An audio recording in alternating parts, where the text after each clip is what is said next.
অনেক সময় মুখের আর মনের মিল না থাকলে নিজের মনও বলে তুই তো মিথ্যাবাদী, তোর মুখে একটা মনে আর একটা। শরীয়ত এটা বলে, আব্দুল কাদের জিলানী রহমতুল্লাহ আলাইহি বলে তোর মুখটা মুসলমান বটে কিন্তু তোর মনটা মুনাফিক। মিল থাকতে হবে, শুধু মুখ দিয়া চাই বললে চলবে না। চান মনের ঠিকা? হ্যাঁ, কি চান? জান্নাত না এইখানেরটা? হ্যাঁ, হয় হয় মুসলমান, অন্য কেউ চাইলে যেতে পারে। এই ছোট জীবনটাকে এখানে বিলীন করা, ওকে আল্লাহ বলেই দিছেন যে এই ছোট জীবনটা এখানে বিলীন করে চলে যাবে। ফালা নুকিমু লাহু ইয়াউমাল কিয়ামাতি ওয়াসনা, ওর জন্য দাড়ি পাল্লার প্রয়োজন হবে না, ওর জন্য হিসাব কিতাবের প্রয়োজন হবে না। মরবে আর সিধা জাহান্নামে পাঠায়া দিব। ইন্নাল্লাযীনা কাফারু মিন আহলিল কিতাব ওয়াল মুশরিকিনা ফি নারি জাহান্নাম খালিদিনা ফিহা উলাইকা হুম শাররুল বারিয়া। সত্য এটাই, কিন্তু যাকে আমি মুসলমানের ঘরে জন্ম দিলাম, মুহাম্মদুর রাসূলুল্লাহর উম্মত বানাইলাম, ওর এই ছোট জীবনটাকে এইখানে মিটায়া দিয়া যাওয়া চলবে না। আমি এই জন্য তোকে মুসলমানের ঘরে সদিচ্ছায় পাঠাই নাই, সর্বশ্রেষ্ঠ নবীর উম্মত বানাই নাই। এই জন্য তোমাকে আমি দায় দায়িত্ব সম্পূর্ণ নেই নাই, তোমাকে 24 ঘন্টা সুরক্ষিত করি, নাইলে সুরক্ষিত করতাম না তোমাকে। এই জন্যই আমাদের চলবে না, অন্যের কারো চললে চলতে পারে। এই জন্য আমাকে মনে মুখে একবারে ডিসাইড করতে হবে, আমি এই জীবনটা এখানে মিটায়া দিব না এটার বিনিময়ে জান্নাত নেই। তো যেটা বুঝাইতেছিলাম, নাকে প্রথম চেক করে ঘ্রাণ, জিহ্বায় চেক করে স্বাদ, দাঁতে চেক করে পাথর আছে কিনা। সর্বপ্রথম চাপটা পাথরের উপরে পড়ে, কণা জাতীয়, ঠিক না? হ্যাঁ, চেক করে না? করে না? লাগলেই কয় যে মনে দূর এটা কোথেকে এলো, ঠিক না? বালুর কণাটা পর্যন্ত চেক করে। জিগান, হ্যাঁ আমি প্রমাণিত। যারা জর্দা খায় না, পান খায় না, ওরা জর্দার ভিতরে বালুর কণা থাকলেও একটু পান চাবাইলে বোঝা যায় যে এটার ভিতরে বালুর কণা আছে। দাঁতে চেক করে কোনো বালুর কণা জাতীয় ভিতরে ঢুকতে পারবে না। চতুর্থ চেকিং, চতুর্থ চেকিং। আর জিহ্বা আবার উল্টায় চেক করে যে সুতা জাতীয় কিছু ভিতরে যেতে পারবে না, কিছু বলবে না। এই জন্যই তো আল্লাহ দৃষ্টি আকর্ষণ করছেন, তুই খালি ডাইনে বামে দেখা চলিস, তাই না? মাঝে মাঝে আকাশটা দেখো চলিস। আল্লাহ আকাশ দেখবো কেন? আকাশটা দেখার উচ্চতা দেখ। তারাউনাহু বিগাইরি আমাত, তোর দুনিয়া জানে এটাকে আমি খুঁটি ছাড়া দাঁড় করায় রাখছি। আকাশকে যদি খুঁটি ছাড়া দাঁড় হইতে বাধ্য করতে পারি, তো তুই তো একটা 6 ফিটা মানুষ, 6.5 ফিটওয়ালা মানুষ, বেশি লম্বা হইলে 7 ফিট, ঠিক না? আবার 7 ফিট হইলে বেশি ভালো দেখা যায় না, ঠিক না? হ্যাঁ, কি কোন কি মনে হয় বুঝাইতে পারলাম না? হ্যাঁ, 7 ফিট আলায় যদি 5 ফিট আলার কাছে যায়, তো ও তো একটা সিঁড়ি দিয়ে ওর গলায় ধরতে হইব, ঠিক না? সিঁড়ি ছাড়া তো ধরতে পারবো না, ঠিক না? কেননা 2 ফিটের দূরত্ব না, মনে হয় বুঝাইতে পারি না, ঠিক না? কি বুঝাইছি? 14 তারিখ বোঝো, এটা বোঝো না, ঠিক না? পুরুষ যদি 7 ফিটের হইল আর যদি 5 ফিট আলার কাছে গেল, তো 5 ফিট আলাই করবো তোর গলা ধরবো কেমনে? আগে সিঁড়ি আনি তারপরে।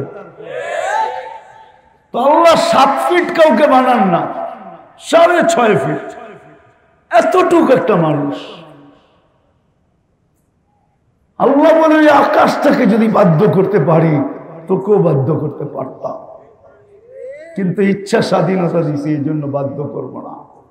আল্লাহ আমাদেরকে বাধ্য করেন না।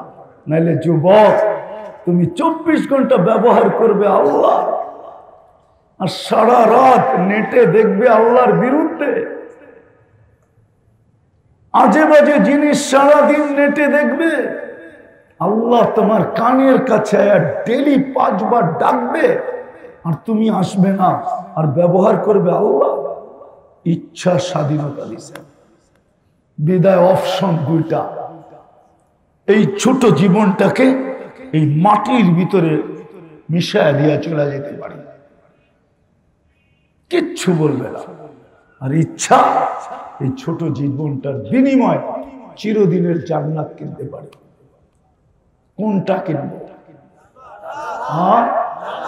শুধু মুখ দিয়ে বললে তো হবে না। অনেক সময় মুখের আর মনের মিল না থাকলে নিজের মনও বলে তুই তো মিথ্যাবাদী, তোর মুখে একটা মনে আর একটা। শরীয়ত এটা বলে, আব্দুল কাদের জিলানী রহমতুল্লাহ আলাইহি বলে তোর মুখটা মুসলমান বটে, কিন্তু তোর মনটা মুনাফিক। মিল থাকতে হবে, শুধু মুখ দিয়া চাই বললে চলবে না, মিল থাকতে হবে। চান মনের থেকে? কি চান, জান্নাত না এইখানেরটা? হয় হয় মুসলমান, অন্য কেউ চাইলে যেতে পারে। এই ছোট জীবনটাকে এখানে বিলীন করা, ওকে আল্লাহ বলেই দিছেন যে এই ছোট জীবনটা এখানে বিলীন করে চলে যাবে। ফালা নুকিমু লাহু ইয়াউমাল কিয়ামাতি ওয়াসনা। ওর জন্য দাড়ি পাল্লার প্রয়োজন হবে না, ওর জন্য হিসাব কিতাবের প্রয়োজন হবে না। মরবে আর সিধা জাহান্নামে পাঠায়া দিব। ইন্নাল্লাযীনা কাফারু মিন আহলিল কিতাব ওয়াল মুশরিকিনা ফি নারি জাহান্নাম খালিদিনা ফিহা উলাইকা হুম শাররুল বারিয়া। সত্য এটাই, কিন্তু যাকে আমি মুসলমানের ঘরে জন্ম দিলাম, মুহাম্মদুর রাসূলুল্লাহর উম্মত বানাইলাম, ওর এই ছোট জীবনটাকে এইখানে মিটায়া দিয়া যাওয়া চলবে না। আমি এই জন্য তোকে মুসলমানের ঘরে সদিচ্ছায় পাঠাই নাই, সর্বশ্রেষ্ঠ নবীর উম্মত বানাই নাই। এই জন্য তোমাকে আমি দায় দায়িত্ব সম্পূর্ণ নেই নাই, তোমাকে 24 ঘন্টা সুরক্ষিত করি, নাইলে সুরক্ষিত করতাম না তোমাকে।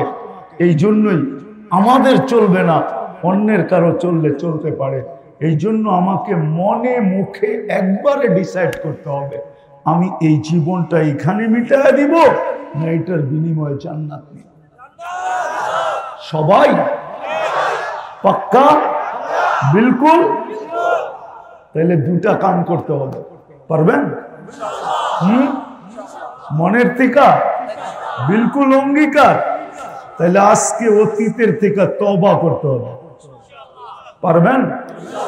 দেখি কে কে পারবেন। তাহলে দুই হাত উঠায় আল্লাহ কিন্তু প্রথম আকাশে আল্লাহকে বলে দেন, আল্লাহ তওবা করলাম, পিছন থেকে তওবা করলাম, পিছনের জীবন থেকে তওবা করলাম। আল্লাহ আপনি মাফ করে দেন, আমাদের তওবা কবুল করেন। নামাজ রব্বে কাবার কসম যদি মনের থেকে বলে থাকেন তাহলে মাফ। এই জন্যই তো আমি চিৎকার দেই, নাহলে তো চিৎকার দিতাম না। আমি তো আমার জাতিকে বলি, হায় এই যুবকরা যদি, এই শ্রমিকরা যদি সারাদিন কাজের ঝামেলায় কিছু নাও করতে পারত, ঘুমানোর সময় যদি শুধু হাত দুটা উঠায়া একটু মনটাকে ব্যথিত করা, কান্নার একটু বাহানা করা আল্লাহকে যদি বলতো, আল্লাহ কিছু তো করতে পারি না, সারাদিন কাজের ঝামেলা, পেটটার জন্য পারি না, বাচ্চাগুলোর জন্য পারি না, ফ্যামিলির জন্য পারি না, মা বাবার জন্য পারি না, মনটা চায় তোমার কাছে আসি, কিন্তু সারাদিন আসতে পারি না। এখন তো ঘুমের কোলে ঢোলা পড়বো, সকালে যদি তুমি উঠাও তাইলে উঠা হবে, নাইলে তো চিরদিনের জন্য আমার ঘুম হয়ে যাবে, চিরদিনের নিদ্রা হয়ে যাবে। ও মালিক, আমি কিন্তু তওবা করে ঘুমাইতেছি। একজনও তো এখানে নাই যে প্রতিদিন শোয়ার সময় হাত দুটা উঠায় নিজের দুর্বলতা আল্লাহকে বইলা একটু মাপ চায় ঘুমায়। একজনও তো নাই এখানে, একজনও নাই। দুঃখ তো আমার এইখানে, যদি একটু মাপ চায় ঘুমাইতো। তো আজকে মনের থেকে যখন মাপ চাইছি, তাহলে বোঝা গেল আমাদের গুনাহ মাফ। বেশি কিছু করতে হবে না, বেশি না। এই উম্মত থেকে আল্লাহ বেশি চান না। যদি বেশি চাইতেন তাহলে 60-70 বছর পুরা জীবনটাই হিসাবের খাতায় লেখা হতো। আমাদের জীবনের দুটা পর্ব হিসাবের খাতায় লেখা হয় না, আমাদের বিরুদ্ধে লেখা হয় না। একটা যতক্ষণ পর্যন্ত প্রাপ্ত বয়স্ক না হয় ততক্ষণ পর্যন্ত এই সময়টা 15 বছরের সময়টা আমাদের বিরুদ্ধে এক জাররা পরিমাণও লেখা হয় না, পুরাটা আমাদের পক্ষে লেখা হয়। আর পুরাটার ভিতরে একটা টানে লেখা হয় নিষ্পাপ, নিষ্পাপ, নিষ্পাপ। তাইলে আল্লাহ এটা মাফ করতেন না। দ্বিতীয়, যতক্ষণ আমরা ঘুমায় থাকি ততক্ষণ কলম আমাদের বিরুদ্ধে লেখে না, কিচ্ছু লেখে না, কিচ্ছু লেখে না, বিরুদ্ধে যায় না। ঘুমের ভিতরে যা করো, কি স্বপ্নে আমরা অনেক কিছু করি না, অনেক কিছু দেখি না, এটা লেখা হয় না, বিলকুল মাফ। তাইলে আল্লাহ এই উম্মতকে এরকম মাফ করতেন না। আল্লাহ বেশি চায় না এই উম্মত থেকে। এই উম্মত বড় প্রিয় আল্লাহর কাছে। আপনি জানেন না আল্লাহর কাছে আপনি কতটুকু প্রিয়, আপনি জানেন না, আপনি বুঝবেন না, আপনি বুঝবেন না। কেমনে বুঝাবো আমি? আমার কাছে তো জাদু নাই, জাদু থাকলে আমি বুঝাইতে পারতাম। মান আরাদা আন্নি নাদাইতুহু মিন কারিব। জানি না ওলামা মানবে কি মানবে না, আবার কেউ বিরুদ্ধে লেখা দিবে কিনা এটাও জানি না, কিন্তু হাদিসের শব্দ এটা বলে মান আরাদা আন্নি নাদাইতুহু মিন কারিব। বান্দা যখন আল্লাহর থেকে বিমুখ হয় তো আল্লাহ কাছের থেকে আইসা, যেমন ছেলে যদি রাগ করে চলে যেতে চায় তো মা পানি মুছতে থাকে আর পিছনে যে পিঠ ধোয়াইতে থাকে, কই যাস আমারে থুইয়া, কই যাস বাড়ি থুইয়া, কই যাস? সত্য তো? হ্যাঁ সত্য তো? হ্যাঁ। আরেকটা নাইলে নাই বললাম, ওটা তো আর এখন হয় না, এক সময় হইতো, এখন আর হয় না। এখন কয় তুই গেলে কতজন পামু, ঠিক না? মনে হয় বুঝা লাইছে, ঠিক না? কয় তুই গেলে কতজন পামু, কারে রাখ রাখ, তুই গেল আমি কতজন পামু, ঠিক না? এখন তো এরকম চলতেছে, ঠিক না? মনে হয় বুঝা লাইছে, চালাক তো সব। 14 তারিখে মাস্টার তো না বুঝা যায় কই, ঠিক না? হ্যাঁ, সবাই তো 14 তারিখে মাস্টার, ঠিক না? এই জন্য ইঙ্গিত বুঝা ফেলছে। আমি এই জন্য না, হাসানের জন্য না। আল্লাহ বান্দা যখন আল্লাহর থেকে বিমুখ হয় তা আল্লাহ পিছের থেকে আয়সা বলে ইলা আইন মান আরাদা আন্নি নাদাইতুহু মিন কারিব। আল্লাহ পিছে পিছে আয়সা বলে কই চলবি, আমাকে ছেড়ে কই চলবি? আজকে চলবে স্বাধীনতা আছে বিদায়, ইচ্ছা স্বাধীনতা আছে বিদায়, আজকে চলবে, কালকে চলবে কিভাবে বল? আজকে হয়তো চলে যাবে, আমাকে ছাড়া আজকে চলবে, কিন্তু মৃত্যুর পরে চলবে কি করে বল? এই মুহূর্তে চলবে, ওই পরের মুহূর্তে চলবে কি করে? চল। আনতুমুল ফুকারা, ও বান্দা আমার থেকে দূরে যাস না, আমি ব্যতীত তুই চলতে পারবি না, তুই আমার মুহতাজ, তুই আমার মুখাপেক্ষী, আমাকে ছাড়া তোর এক মুহূর্ত চলবে না।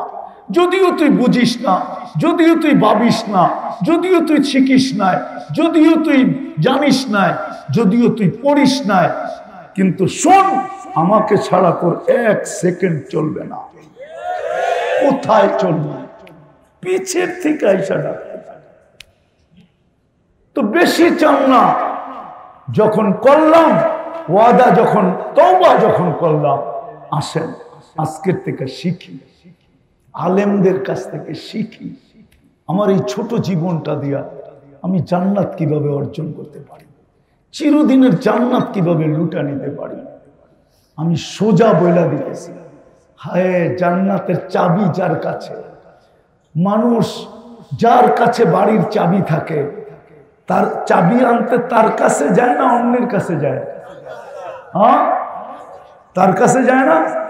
জান্নাতের চাবি আমাদের নবীজির কাছে, নবীজি সর্বপ্রথম জান্নাত খুলবে, এর আগে কেউ খুলবে না, কেউ খুলবে না। আমাদের নবীজির কাছে জান্নাতের চাবি। জিজ্ঞাসা করা হবে কে? বলছে আমি। খোলো। বলছে আল্লাহর হুকুম ছিল আপনি ব্যতীত কারো জন্য খোলার হুকুম ছিল না, আপনি আসছেন এই জন্য খুলতেছি। চাবি নবীজির হাতে, নবীজি ব্যতীত জান্নাত কেউ খোলাইতে পারবে না। বিদায় আমাদের উচিত ওনার গোলাম হওয়া, ওনার নবীর গোলাম হওয়া, নবীজির গোলাম হওয়া। কবি মনে হয় এটাই বলছে, কোরআন মনে হয় এটাই বলছে, নবীজি কবি এটাই বলছে, क्या वफा तूने मोहम्मद से तो हम तेरे हैं, আমার বন্ধুর গোলাম হয়ে যা। আল্লাহ বলে আমি তোর হয়ে যাব। দুনিয়ার কি জিনিস, ये दुनिया क्या चीज है, লৌহ কলম তেরে है, সমস্ত জগৎ তোর হাতে উঠায়া দিয়া দিব। যতদিন থাকবি সমস্ত জগতের মালিক থাকবি তুই, ইচ্ছা মতে জগৎ ব্যবহার করবি। এই জন্যই তো সাহাবা ইচ্ছা মতে জগৎ ব্যবহার করতেছেন, ইচ্ছা মতে। নদীকে চিঠি দিয়া বলতেছে পানি ছাড়, অগ্নিগিরিকে ইশারা করে বলতেছে পাহাড়ে আবদ্ধ হ। ইচ্ছা মতে সত্যর জন্য তোর অধীন করে দিবে, আর জান্নাত তোকে দিয়া দিবে। আসেন, আজকে মুসলমান নির্যাতিত এই জন্য, সারা দুনিয়ায় মুসলমান নির্যাতিত, ঠিক না? সারা দুনিয়ায় নির্যাতিত এই কারণে নবীর ইজ্জত রাখেন না মুসলমান, মুহাম্মদুর রাসূলুল্লাহর ইজ্জত রাখে নাই। আল্লাহটা বাদই দিলাম, নবীর ইজ্জত রাখে নাই মুসলমান উম্মত। আজকে নবীর ইজ্জত রাখে নাই। যুবকের চুলের দিকে দেখলে মনে হয় না ও নবীর ইজ্জত রাখছে, মা বোনের পোশাকের দিকে দেখলে মনে হয় না সে নবীর ইজ্জত রাখছে, যুবকের পোশাকের দিকে দেখলে মনে হয় না সে নবীর ইজ্জত রাখছে।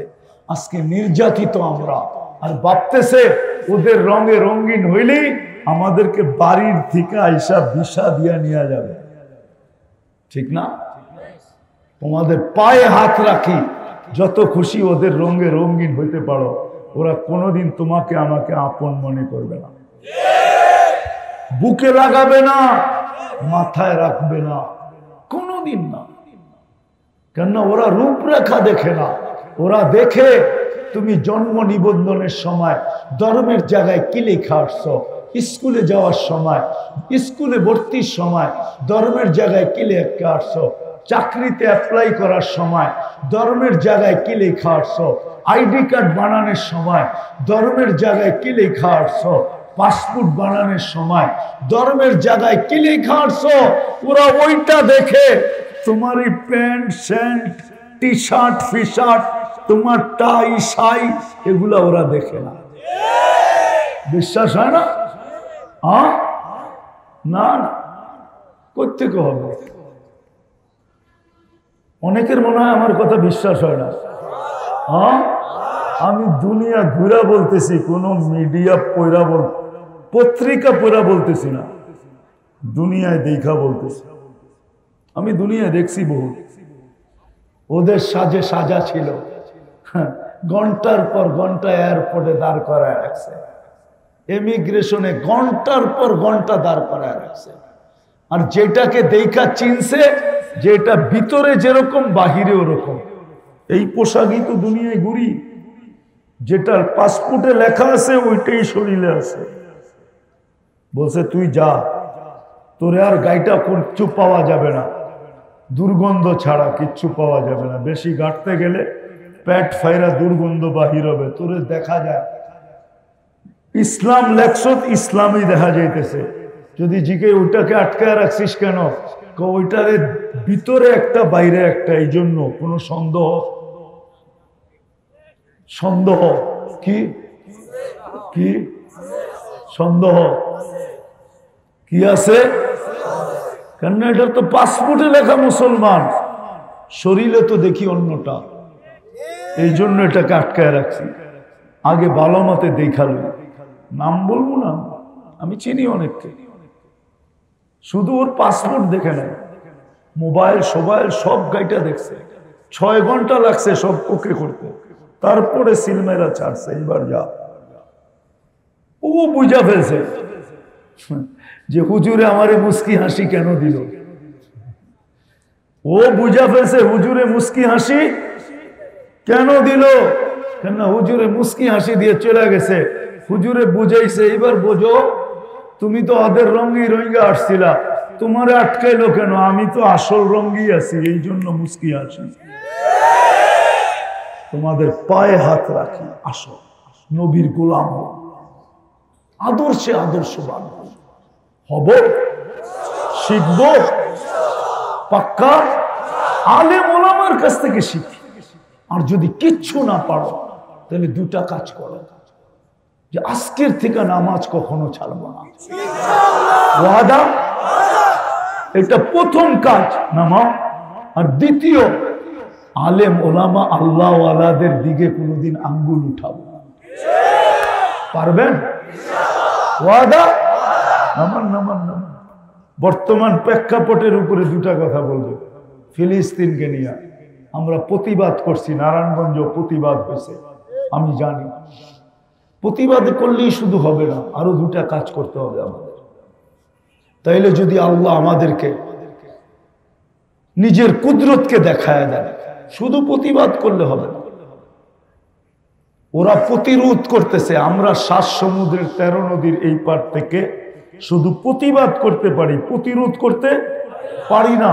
ওইখানে যারা আছে ওরা প্রতিরোধ করতেছে, ঠিক না?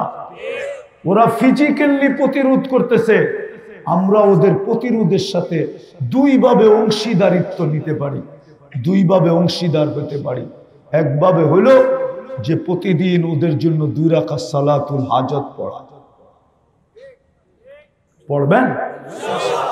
কোরআনে আছে ওয়াস্তাইনু বিসসবরি ওয়াসসালাহ, নামাজের মাধ্যমে আল্লাহর কাছে সাহায্য চাও। প্রতিবাদের সাথে সাথে আপনি ডেইলি ওদের জন্য 2 রাকাত নফল পড়েন, সালাতুল হাজত পড়েন। আর আরেকটা হাদিসে আছে আস-সাদকাতু তারুদ্দুল বালা, আপনি প্রতিদিন ওদের জন্য 1 টাকা সদকা করতে পারেন। কয় টাকা? কয় টাকা? প্রতিদিন। এখন আপনি বলবেন 1 টাকার নোটও তো পাওয়া যায় না, কয়েনও তো পাওয়া যায় না, তো আমি পদ্ধতি দিই। আপনি 10 দিনেরটা একবারে করেন। কয় টাকা? কয় টাকা? 10 টাকা। 10 দিনের ভিতরে যদি সমাধান হয়ে গেল, তাহলে আপনি ভাবলেন যে আমার সদকা রং দেখায় দিছে। যদি 10 দিনের ভিতরে সমাধান না হলো, আবার 10 দিনের 10 টাকা দেন। এরকম যতদিন সমাধান না হয় আপনি দিতে থাকেন। বিশ্বাস, খোদার কসম, একদিন আপনার সদকা রং নিবেই নিবে। ইহকালেও পাবেন, পরকালেও পাবেন। তাইলে আপনি ওদের সাথে, ওরা যে প্রতিরোধ করতেছে, ওদের প্রতিরোধের সাথে আপনি 100-এ 100 ওদের সাথে আপনি সম্মিলিত হইলেন। আর যদি শুধু প্রতিবাদ করেন, তাহলে এটা পরিপূর্ণ হইল না।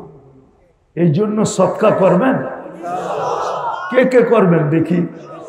হ্যাঁ, করবেন তো? সত্য তো? হ্যাঁ। আরেকটু করণীয় ছিল আমাদের, জাযায়ে খায়ের দেখ। ওটা একজন করে তো লাভ হবে না, সারা দুনিয়াকে মুসলমান একদিনে ঠিক করতে পারে। একদিনে সারা দুনিয়া, বিশ্বাস হয় না? একদিন না হোক 1 সপ্তাহে পারে। কেননা সারা দুনিয়ার যত দামি পণ্য আছে, মুসলমান ছাড়া কেউ ব্যবহার করে না। আমি প্রমাণ সহ দিব।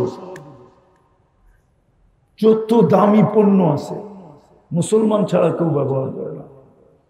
আমি বহুত কম লোক দেখছি দুনিয়াতে, ইউরোপ কোন, আমেরিকা কোন, অস্ট্রেলিয়া কোন, জাপান কোন, যাদের হাতে দামি ঘড়ি আছে বা দামি শার্ট আছে, ওরা এই প্রবাদ বাক্য মানে, জমিন খাঁটি, মাটি খাঁটি, সোনা আদা, দামি কাপড় কিনে গাদা। এই জন্য ওরা দামি কাপড় কিনে না। ওরা যদি দামি কাপড় কিনতো, তাহলে পুরান কাপড়ের গাইড আপনার দেশে আসতো না। পুরান কাপড়ের গাইড আছে না? নাই। নারায়ণগঞ্জে পাওয়া যায় না? পাওয়া যায় না। হ্যাঁ, আপনার সোয়াটার এইখান থেকে গেছে, আবার পুরান বাজারে আপনার কাছে আইছে। ওইটা কিনা আপনি বঙ্গবাজার থেকে কিনে এখন বাবলো আনেন, ঠিক না? হ্যাঁ, ওরা দামি কাপড় কিনলে ওগুলো আবার বিদেশে গাইড হয়ে আসতো না, পুরান কাপড় হয়ে আসতো না। আমাদের দেশের দামি কাপড় কোনটা বিদেশে যায়? পুরান কাপড় হয়ে যায়। ওরা দামি কাপড় কিনে না, দামি কাপড় তো মুসলমান কিনে। দামি রাডু গড়ি মুসলমান কিনে। মুসলমান যদি ওদের পণ্য এক সপ্তাহের জন্য, আরে সব বাদ দিলাম, আমার সমাজের যুবকরা যদি, মুসলমান যুবক যুবতীরা যদি এক সপ্তাহের জন্য নেট বন্ধ করা, অফ করে দেয়, যে নেট বন্ধ করবো, ব্যবহার করবো না, সারা দুনিয়া সাইজ, বিশ্বাস হয় না? হ্যাঁ, মুসলমানের চেয়ে নেট দুনিয়ায় কেউ ব্যবহার করে না, বেশি কেউ ব্যবহার করে না। সব পয়সা কোথায় যায় আমি জানি, নেটের হেডকোয়ার্টার কোথায়। মুসলমানের চেয়ে বেশি ব্যবহার করে না। এই জন্য বইলেও লাভ নাই, তারপরও বলতেছি ওদের পণ্য বর্জন করা উচিত ছিল। এই চারটা কাজ আমাদের প্রতিবাদ করা, সালাতুল হাজত পড়া, সদকা দেওয়া, আর ওদের পণ্য বর্জন করা।